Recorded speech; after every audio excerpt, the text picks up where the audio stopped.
So today's lesson, we have two learning targets. One, we're going to learn how to use the four-step process to construct and interpret a confidence interval for a population proportion. The other, we want to be able to determine the sample size required to obtain a C% confidence interval for a population proportion with a specified margin of error. So in order to help us think about those two targets, we're going to look at our lesson 7.4, how much of the Earth is covered by water. So the question was, what proportion of the Earth is covered by water, and how can we do that? Well, we'll take an investigation of this question by taking random samples of locations on the globe. So typically what I would do is I have an inflatable globe, and we would stand in a circle, and we would toss the globe to each other, and we would see where our right thumb tip landed on the globe. And so we would make a tally to see how many had their right thumb tip land on water and how many had it land. So since I'm not able to be there today to do this with you, we are going to use some past years data. So we did the globe toss about 50 times, and our results were the following. We had 35 land on water and 15 on land. So we're going to use these to help answer our questions for 1 and 2. So again, your first question said, how many locations did your class sample? There were 50 locations. And how many locations were on the water? We said there were 35 locations. With that data, we should be able to calculate the proportion of locations from our sample that are water, and our proportions are the number true out of the total. So our total was a sample of 50. The number that landed in water was 35, so our proportion is 0.7 or 70%.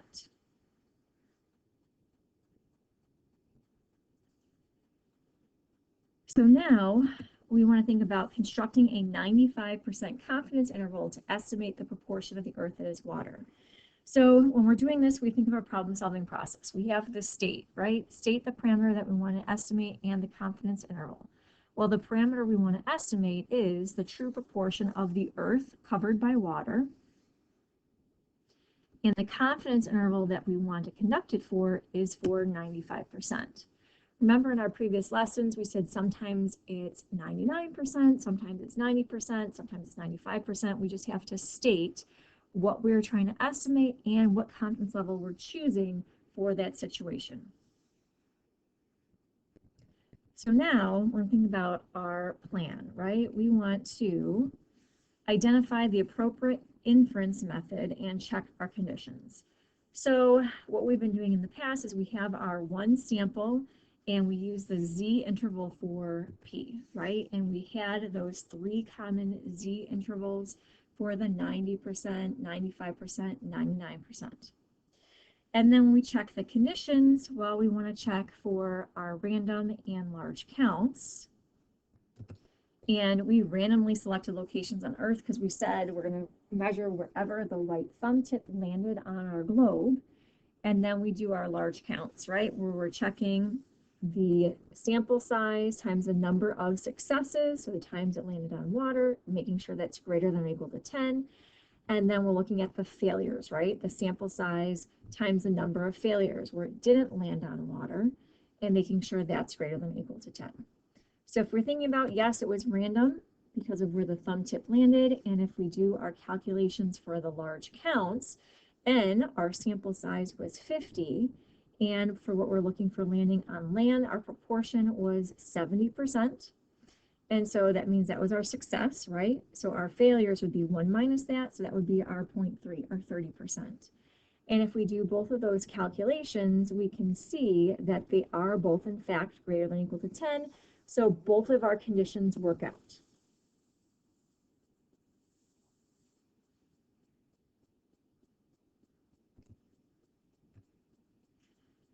So the next part of our steps is the do, right? If the conditions are met, can we perform the calculations? And so what we want to do then is use our general formula for any confidence interval, then specifically put in our values for what we're working with, right, to see what that interval may be.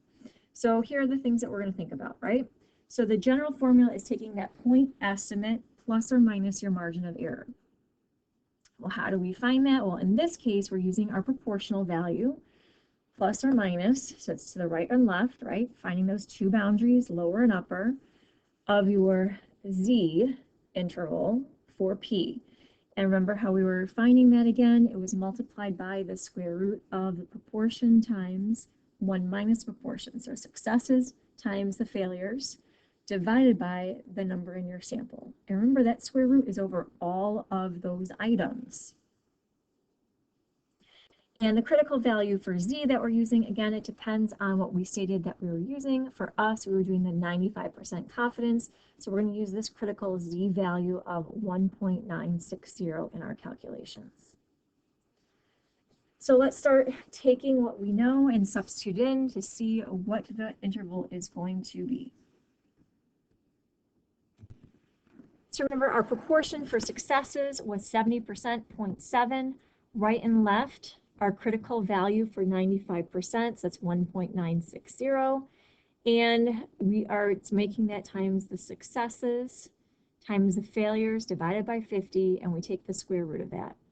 So if you were doing this, what I would do is figure out what's happening here underneath the radical. So not using your cell phone calculator, using an actual calculator or the Desmos calculator. You are going to take the numerator, 0.7 times 1 minus 0.7, hit enter. Take that answer and divide it by 50, hit enter.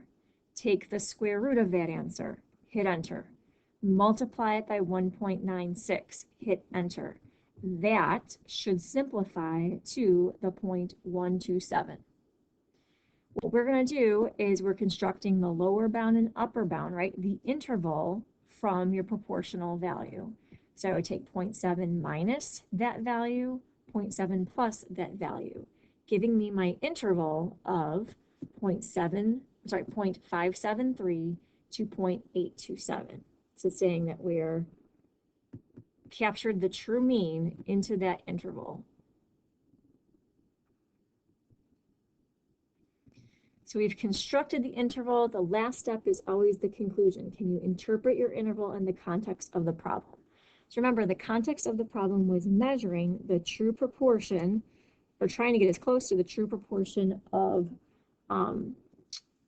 water that's covering the globe, right? So if we're talking about doing our conclusion, our interpretation, we have our sentence stem that we've been using all the time talking about this interval, right? And so it goes something like this. It says we are, and then the percentage of confidence, 95% confident that the interval from whatever to whatever captures the true proportion of the earth covered by water, right?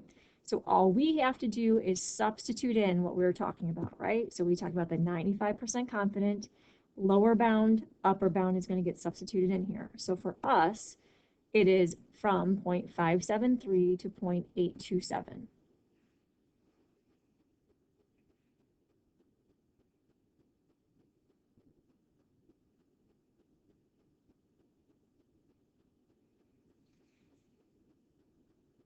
So now that we have that, we can also see how many locations would we have to sample if we wanted our margin of error to only be about 2%, right? So if we think about our margin of error, right now if we're talking about 95% confidence, we're talking about a margin of error of like 5%, right? So what if we wanted it only to be a 2% margin of error? Well, 2% is 0.02. So if you think about how we were calculating our margin of error, we had our formula, right, saying the margin of error came from the critical value times the proportion of successes times failure divided by your sample, and you take the square root of that value. So for us, we were 95% confident, so that's our critical value, so we're going to use the 1.960. We had a sample of 50 originally, but our question is, what is the sample size needed? So we're going to change that to just n here.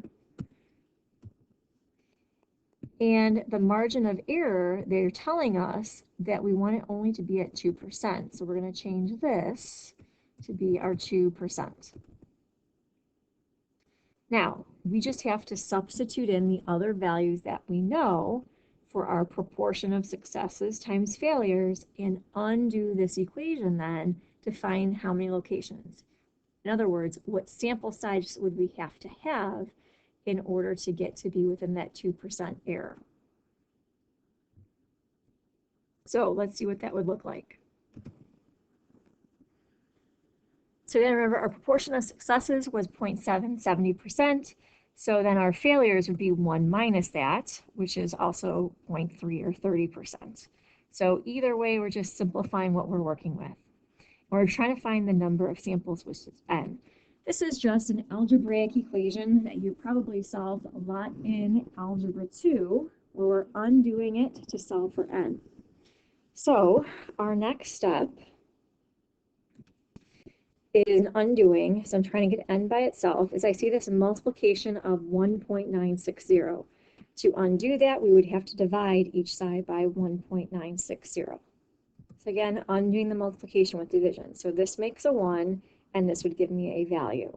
So I'm really working with a number equals this expression, and our goal is to get n by itself.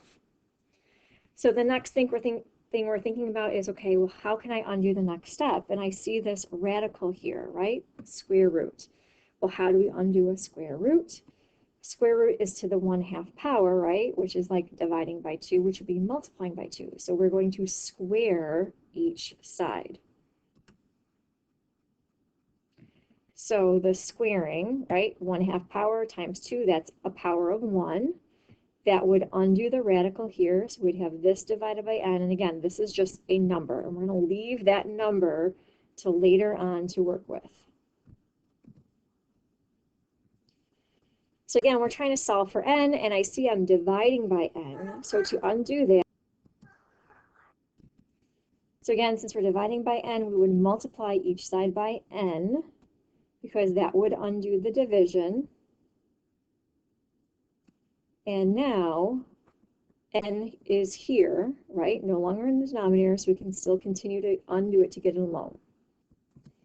At this point, I'm actually going to grab my calculator and do my multiplication. I'm going to take 0.7 times 0.3, see what I get, and I'm going to take this ratio, 0.02 divided by 1.960, and raise it to the second power. So in the calculator, do the division first, hit enter, then square it.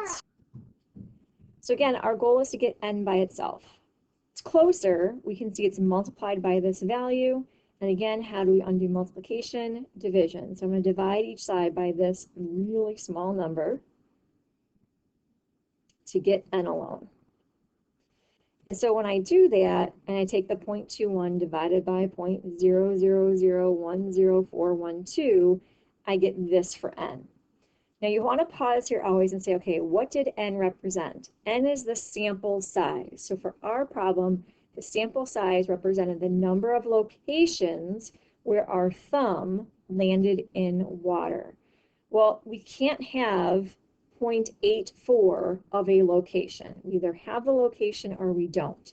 So because of this, we're going to round up, right, to 0.8, that's higher than 0.5. We're going to round up and say we have to have approximately 2,017 locations for our sample to get that margin of error to be only 2%.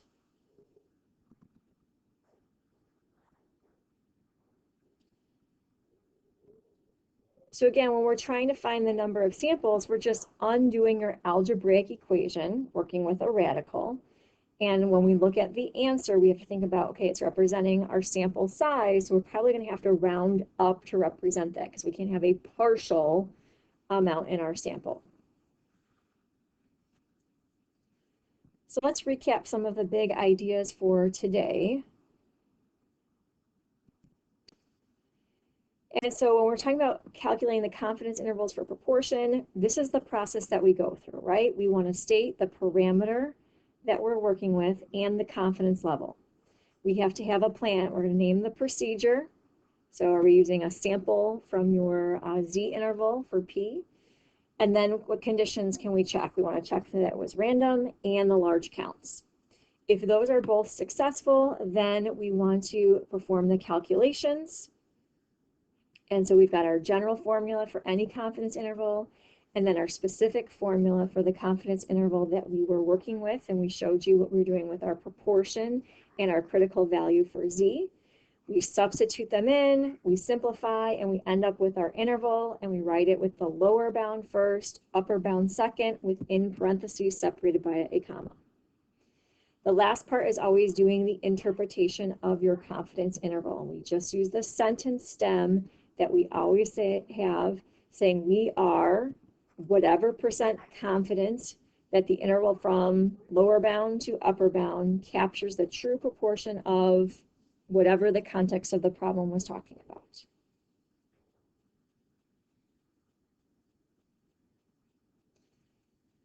Lastly, we talked about the margin of error, right? We know how to calculate the margin of error, but also we can use that margin of error to help us find the sample size needed for that margin to happen. And so you have your formula with your critical value for z, right? Whether we're talking about the 90%, 95, 99, whatever that may be, and we would be undoing it typically to find the sample size, or if we wanted to calculate what the margin of error was, we could substitute in the other items, right? Critical value, the proportion, the number of successes, times the failures divided by the sample size, and you take the square root of that, and we would have to round up our answer to match the context of the problem, especially if it's sample size, right? We either have it or we don't. Also part of this margin of error rule, if no proportional value is given, remember that's p hat, use 1/2. That's just one of the givens that goes with this particular formula.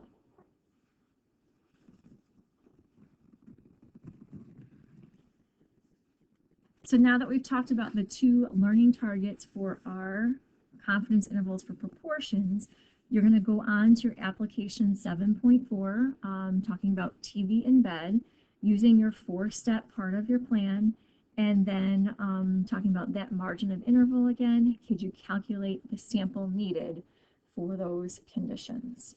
Remember, all of the things in the video will also be posted on Classroom in a PDF format, so you can go back and add anything into your notes.